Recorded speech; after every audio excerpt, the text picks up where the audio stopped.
Rather, the Gemara says, Ve'ela laharvicha. Rather, it must be that we're talking about a case where a person is traveling for the sake of making additional profit. The Gemara said, but you just said before that it appears that we follow the position of Rabbi Yehuda. Hachi kamar, that's what it means to say. Hachi kamar, nirin div Rabbi Yehuda l'Rabbanon, kishiyatza shelo birshos. Ultimately, again, the Rabbanon agree with Rabbi Yehuda in a situation of a person who was yatsa shelo birshos, which means you went out of your own volition. What does that mean practically? Umaynihu lashut. That means to travel. You decided to go out to travel. Shafilu chachamim lo nechleku alav ella laharvicha. Because even the chachamim ultimately only disagree with Rabbi Yehuda in a case of where a person travels to make additional profit.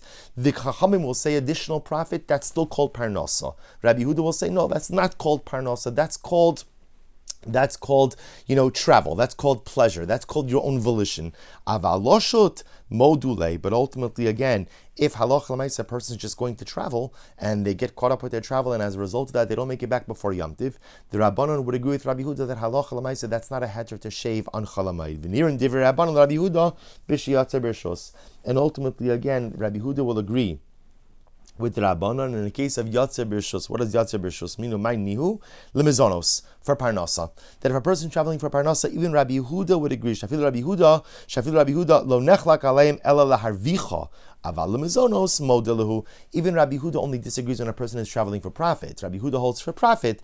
That's called discretionary travel. So for profit, that's discretionary travel. But for to travel for parnasa, that's called quote-unquote obligatory travel. And therefore, if you got caught up or are unable to return back home in time for chalamayid, halacha l'maisa, one would have the right to go ahead and shave during chalamayid. So I'll just point out to you the Shulchan Aruch Paskins here. This is in Aruch Chaim, Simin Taf Kuf Lamid Aleph Sif Dalid. The Shulchan Aruch says as follows: V'hushalo yatsa me'eretz Yisrael l'chutz la'aretz l'tayel. So the Shulchan Aruch paskins that halacha l'maisa, as long as you are traveling for a purpose. Now, purpose can mean mizonos, ikar parnasa, your primary livelihood, or harvacha, profit, right? Additional livelihood, as long as it's under the umbrella of livelihood. That, and again, a person gets caught up and as a result is unable to get back in time and to prepare for Yom Tiv, shaving, haircutting, laundering in time, you could do so on Chalamayid. But if a person went on vacation, a person went on vacation, and as a result of vacation, I got back late, my flight got delayed, I wasn't able to get back in time, there would not be a heter to shave or to take a haircut, or to launder on Chalamayid itself. What's another interesting case? Amr Shmuel, Kattan, we'll say 6 lines up from the bottom. Amr Shmuel, Kattan hanolad b'moed. Let's listen to this case. Let's say a child is born on Chalamayid. So we're also talking about a baby who has a lot of hair. So let's say the baby has a lot of hair and the baby needs a haircut. So ultimately, again, you could go ahead and give the baby a haircut on Chalamayid. Why? So Gemara says, She'ein lecha beis ha'asurin gadol mizeh. For there is no greater incarceration, there's no greater jail than the womb. In other words, that the Gemara says a child who is born is like a person who came out of jail. It's like a person literally, again, who was freed from his incarceration. There's no greater incarceration, no greater jail than the womb. Therefore, again, you could give the baby a haircut on Chalamayid. And I will say, if you think about this, what a dramatic thing to say, because after all, again, we're familiar with the Gemara Maseches Nida. And the Gemara says that when the baby is in utero, ultimately they learn Torah with the Malach, right? The angel learns Kala Torah Kula, Ner Daluk, there's a candle lit above his head. The Gemara describes it as an incredibly spiritual and holy experience. Now the Gemara says there's no greater jail than the womb. And perhaps what Chazal is sensitizing us to about says as follows. See, what's the notion of jail?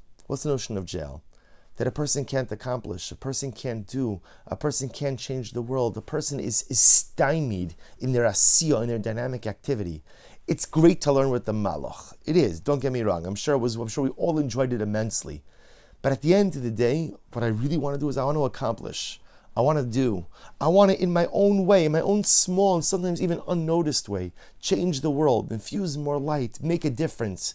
And when the child is in the womb, as wonderful as it is to learn Kala Torah Kula, as wonderful as it is to communicate with the Malach, as wonderful as it is to almost be more Malach than man, that's not the world I want to live in. That's not where I want to be.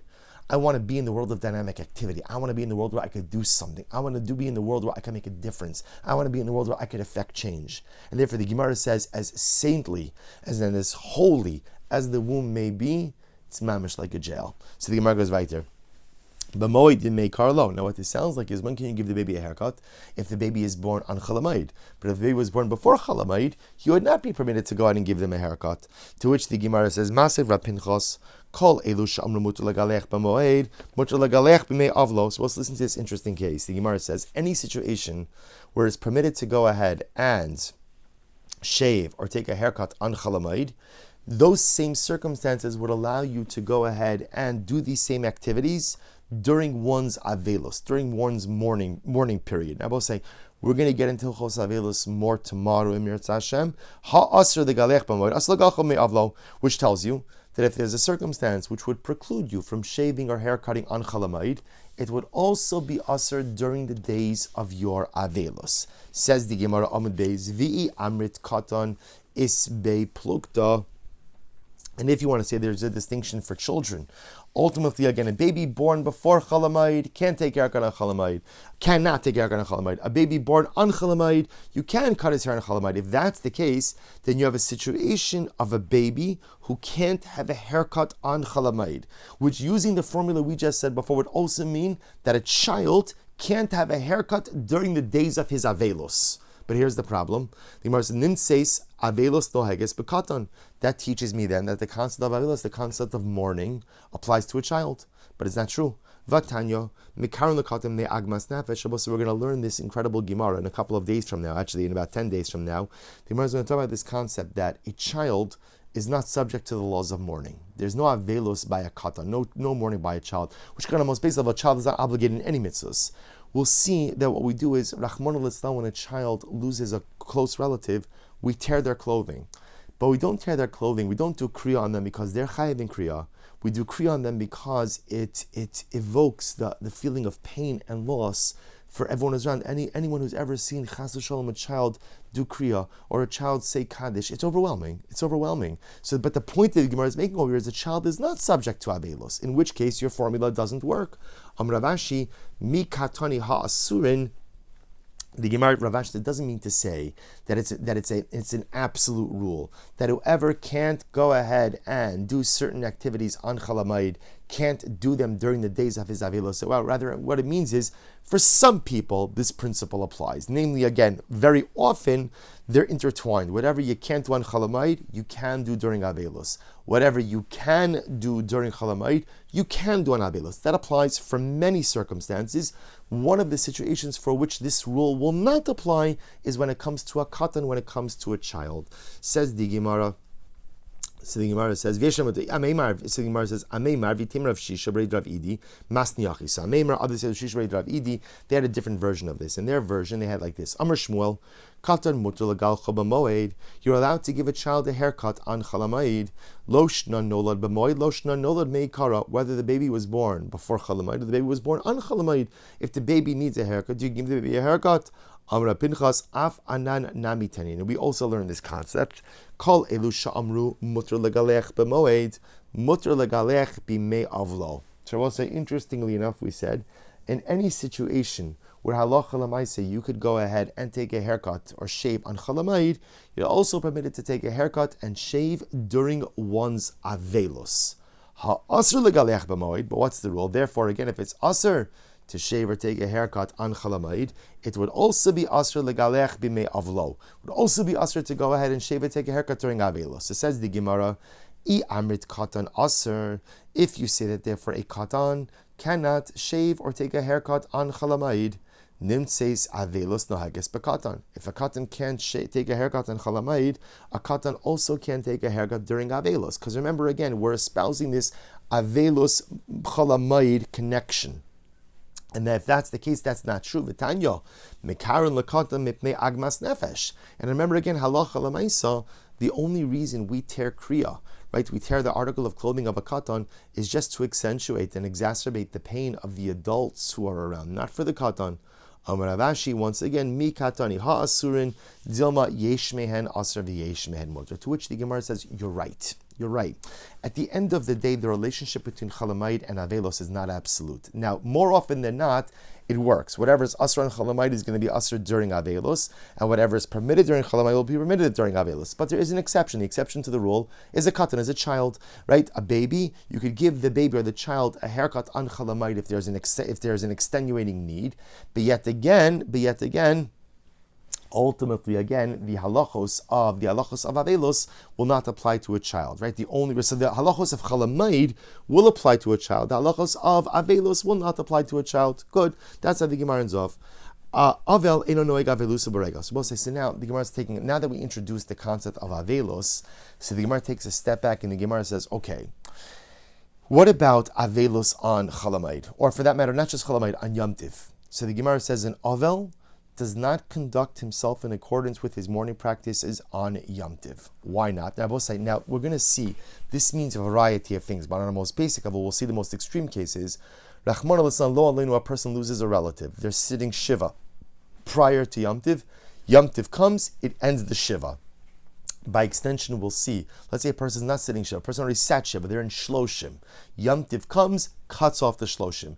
Yom Tiv goes ahead and effectively ends whatever period of mourning the mourner currently finds him or herself in. So the Gemara says, where does this come from? Where does this concept come from? Shneimar, v'samachta bechagecha. The Torah says, you shall rejoice on your Yom Tiv. Shabbos said the idea of is because there's a biblical obligation to rejoice, therefore the biblical obligation to rejoice goes ahead and essentially trumps the personal obligation to mourn. Incredible. So the Gemara says, Iavelos de meikara, if a person was in Avelos before Yom Tiv, havi asi asei drabim v'dachi asei diachid, the positive commandment, which is a collective commandment on all of Klal Yisrael, v'samachta bechagecha, trumps the personal obligation to mourn. The Avelos tahashta, and if we're talking about a person who becomes an Avel on Yom Tiv, the personal obligation to mourn does not set aside the communal obligation to rejoice on Yom Tiv. So whether again a person was an Avel before Yom Tiv or a person experiences a loss on Yom Tiv, mourning could never occur on Yom Tiv itself. And the reason for that is because of the biblical directive, v'samachta bechagecha. One should rejoice on the Yom Tiv. So let's listen to this. Menuda ma'ushinog niduya berega. We're about to find a situation. We spoke of this in the Mishnah.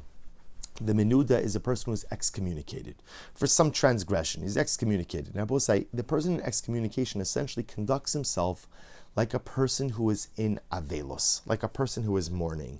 So the Gemara says, what happens? Does a menuda, a person who is excommunicated, does he conduct himself in accordance with his excommunication mourning practices on Yom Tiv itself?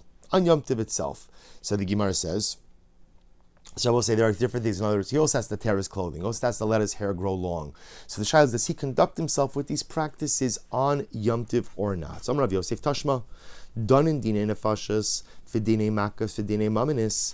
We adjudicate capital cases and cases regarding lashes and monetary cases on Chalamayid. We take care of all of these cases on Chalamayid. So the Gemara says, V'ilo tzayis dina mishamtina lei. And if a person doesn't show up for their din Torah, or a person won't listen to the ruling of the Beis Din, we excommunicate them. Now, if you would tell me that the morning practices of excommunication don't apply on Chalamayid or on Yom Tiv, mishumas va'asi meikara, Asi regel dachile, hashta mishamtinale anan. So I will say, if you would tell me that Yom Tiv sets aside the morning practices of excommunication, if that's so, then if a person who is already excommunicated, Yom Tiv comes and lifts his morning practices, then how could it be that the Gemara just said that Beis Din would excommunicate a person on Yom Tiv itself? Doesn't make sense. Amar Abaye says, maybe not. Maybe when it means that mishamtinale, it doesn't literally mean we excommunicate him on Yom Tiv. Rather, what does it mean? Or really on Chalamayid? Rather, what does it mean? V'dilma le'iyune bedina. Maybe it just means that on Chalamayid, we won't go ahead and actually excommunicate someone, but rather what we'll do is we'll examine the facts of the case. Beis Din will examine the facts of the case so that they are prepared to issue a ruling right after Yom Tiv. So the Gemara says, Di'ilo temaha, because if you don't say this, Dine nefashas diktani hachanami dekatlinale. Because remember again, the Bryce also said that the Beis Din adjudicates capital cases. If you take that literally, that they're actually adjudicating capital cases, is that possible to do that on Yom Tiv? Vaha kamimani v'simchas Yom Tiv. Rabbi say if the Beis Din is actually adjudicating capital cases on Yom Tiv, then what? Then at the end of the day, they are going to go ahead and be precluded from engaging in Simchas Yom Tov, enjoying the Yom Tov. Why? Listen to this. Tisanya. Rabbi Akiva Omer, Minayin l'Sanhedrin, Shehar Goesan Efeshein Tomin Kolos Hayom. Rabbi Akiva says that the Sanhedrin is going to execute someone. They're obligated to fast the day that the sentencing is carried out. How do we know that? Talmud Lomar, Lo Sochlu Aladam.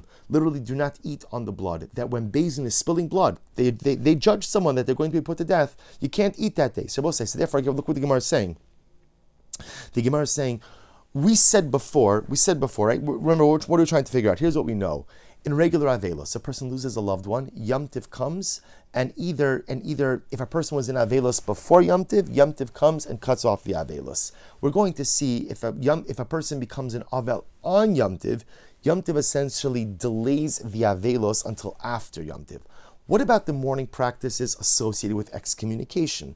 Does the person who is excommunicated, the menuda, does he observe those mourning practices on Yom Tiv or not? Well, the Gemara wants to say, the Brisa told us that they excommunicate people on Chalamayid. So if you're excommunicating people on Chalamayid, then what? It must be that they're observing their mourning practices on Chalamayid as well. To which the Gemara says, no. Maybe when it says that they're excommunicating someone, it doesn't really mean they're excommunicating. It means they'll examine the merits of the case on Chalamayid, so that after Yom Tiv, Beis Din is ready to go ahead and deliver a psak, and then excommunicate the person. The Gemara says that has to be the answer, that has to be the explanation. Why? Because the same Brisa said that they adjudicate capital cases. Could it be that we're putting someone to death on Yom Tiv? Could that be? After all, the Gemara says, the day, Rabbi Kiva says, the day that a Beis Din would excommunicate someone, you would have to fast, which means that there'd be a day of Yom Tiv where the Dayanim would not be fulfilling the biblical obligation of V'samachta b'chagecha, to rejoice on the Yom Tiv. So it must mean when the Gemara says that they execute someone on Beis Din, it doesn't literally mean, it means they examine the merits of the case, they don't paskin, and after Yom Tiv they paskin. So too, when it talks about excommunicating people, maybe it means they examine the merits of the case, but don't actually do the excommunication until after Yom Tiv. To which the Gemara says, Amrlei imkein nimtzeis ma'ana es din. I both say this is very interesting. There's a concept of inu hadin, which means a court is not permitted to delay judgment. It's considered to be unfair to the litigants to delay judgment. So if that's the case, that Beis Din is going to examine the merits of the case and essentially be ready to paskin, but because of a technicality, they're not going to paskin until later, that's wrong. That seems to be wrong. That seems to be a wrong approach. To which the Gemara says, what are they doing? This is actually incredible. So here's how it works. So in fact, the Gemara wants to suggest that Beis Din will go ahead and halacha l'maisa go ahead and adjudicate capital cases on Yom Tiv. They will. But 1 second, but how does it work? How does it work with the fact that they have to fast on the day that they're administering a death penalty, and yet that will prevent them from enjoying their Simchas Yom Tiv? Here we go. Asu mitzafra. The Gemara says they go ahead and they sit in session in the morning, and they go ahead and they examine the case and essentially reach a conclusion. But they don't paskin. They go home, they have their Sudas Yom Tiv. Achli v'shasu kuliyoma, they enjoy the day of Yom Tiv. V'hadr aso b'shkias achama. And they come back, Beis Din once again. So they adjourn. So in the morning they get together, they examine the case, pretty much know what they're going to rule, but don't rule. Go home, eat, drink, enjoy the Yom Tiv. They reassemble a little bit before sunset. They go ahead, v'gamrinon ledina. They go ahead and they pass they do the sentencing, they pass the death sentence, the katli, and they kill the guy right before the end of the day. So I'll say like this, interestingly enough, you have a couple of, so here's what you have. So they'll meet in the morning, discuss the merits of the case, essentially come to a conclusion without going in and handing down the sentence. They'll go home, enjoy Yom Tiv, eat, drink, enjoy their Yom Tiv. So therefore, they're fulfilling the biblical obligation of V'samachta b'chagecha. They'll reassemble sometime before sunset, give the psak din, right? Go ahead, hand down the sentence, execute the guy. they'll fast the remainder of that day, right? Which is until when? Until nightfall. So that's fine. They're not having another Suda anyway. They'll fast the remainder of that day, thereby fulfilling Rabbi Akiva's dictum, but at the same time not going ahead and missing out on a day of Simchas Yom Tov. So and I'll just point out something amazing. The Rambam codifies this. The Rambam says, this is in Hilchos Sanhedrin Perek Yud Gimel Halacha Hey. The Rambam writes, "Mishin is chayiv misa b'chol shamoed." If somebody became liable to a death penalty on Chol Hamoed, ma'ayin bedino, we assemble in the morning. We look into the merits of his case. Va'ochlin bezin v'shosin acharkach va'acharkach gomer nes dino samach l'shkias acham v'hargin. Also, the Rambam quotes this halacha l'maisa. Halacha l'maisa. So we'll examine the merits of the case in the morning. Don't paskin. Go home, eat, drink, enjoy Simchas Yom Tov, reconvene sometime before sunset, deliver the sentence, execute the individual, fast for whatever is remaining in the day, and then go on with your Yom Tov. That's the halacha. Codifying the Rambam. I was just thinking about this. It's incredible to think about this. Can you imagine being a dayan on a Beis Din which is going to hand down a death sentence? Remember, again, after the morning session, you know already the guy is going to be put to death. You know that because you reach the conclusion. You're just not delivering the verdict until later on in the day. So what's the pshat? How could a person go home? How could a person go home and eat and drink and have a regular Yom Tiv and then go in and come back to the Beis Din? So I will say, I think it's something amazing. I think what the Gemara is teaching us is, I would imagine that when that dayan goes home, he's not having a regular Yom Tiv, right? It's not like a regular day. He knows that someone's going to die, and he knows that it's his decision, together with the other dayan that's putting someone to death. So when he goes home, I guarantee you, like in his heart, he's not filled with simcha, but he goes through the motions. Because I will say, sometimes in life, you just have to go through the motions. Sometimes in life, you have to do what you have to do. You have to get the job done. Maybe you're not feeling it in the same way. Maybe you're not experiencing it in the same way. But sometimes, we all go through this, right? We have days when we wake up and, you know what, the truth is, like, my head's not in the right place. My heart's not in the right place. But there are things I have to do. I have to be there for my spouse. I have to be there for my children. I have to be there in my profession. I have to show up. I have to show up even when I am not feeling it. So what the Gemara is saying over here is, don't think for a second that the dayan goes ahead and comes home and, what's for lunch? What's for the Suda? Let's sing a Zemer. Let's this, Divrei Torah. And everything is hunky-dory. It's beautiful. It's fantastic. And then, I got to run. We have to deliver that death sentence. I'm sure the dayan feels differently, but sometimes you have to do what you have to do no matter how you're feeling. Isn't this the job of a Yid? There are days I show up, I don't feel like davening, I don't feel like kavana. There are days that I don't feel like doing certain mitzvahs. So sometimes you don't feel it, but you still have to do it. Sometimes you don't feel it, but you still have to go through the motions. Sometimes you don't feel it, but you still have to show up. Sometimes the dayan doesn't feel simchas Yom Tiv, but he still has to show up. He still has to show up. It also teaches us another lesson, that in life we have to learn how to compartmentalize, which I think is an incredible use. I will say, sometimes things happen in life. We've all had this experience where something bad happens during the day, and you're very upset, and angry, and you're about to walk into your house. And in that moment when you walk into your house, you have to make a conscious decision. Do I bring all of the negativity of my day with me through that door? Or do I say, you know what? I'm going to put that away for now. It's important. I have to deal with it. I'm not done with it. I have to figure out what to do with it. But right now, I can't bring it with me into the house. Right now, it cannot follow me in. The power of compartmentalizing. And this is difficult because many of us, we take everything with us wherever we go. And sometimes we make that mistake of walking into the door, and maybe there's a spouse that's so happy to see me, and maybe a person is zochet to have children who are so happy to see them. And I come in and I'm upset and I'm distant and I'm angry and I'm frustrated. And they didn't do anything. They're just happy to see me. They're just happy to spend a few moments with me, and I'm bringing all of the baggage of the day with me. The Gemara is teaching us sometimes you have to learn the art of compartmentalizing. And compartmentalizing says, the dayan's going to go home. He's going to have his su'uda. He knows where he's been, and he knows what he has to do later on in the day. But sometimes you just got to put it in check, compartmentalize, and move forward. So two incredible yisodos from this Gemara. Two incredible yisodos. Yisod number one, that sometimes even if you're not feeling it, you just got to show up.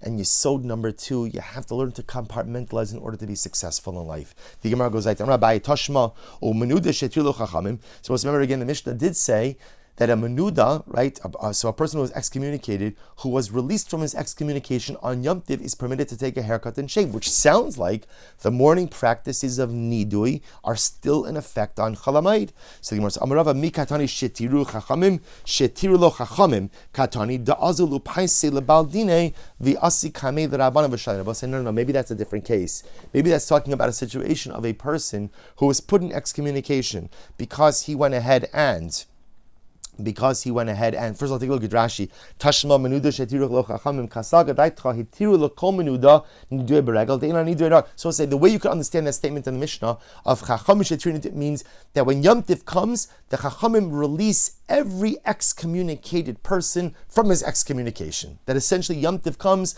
the morning practices of someone who is excommunicated are lifted. To which the Gemara says, no, maybe not. Maybe that's Rava says. Maybe that's not what it's talking about. Maybe what it means is a guy was excommunicated because of some interpersonal infraction. He did something to someone else. As a result, he was excommunicated.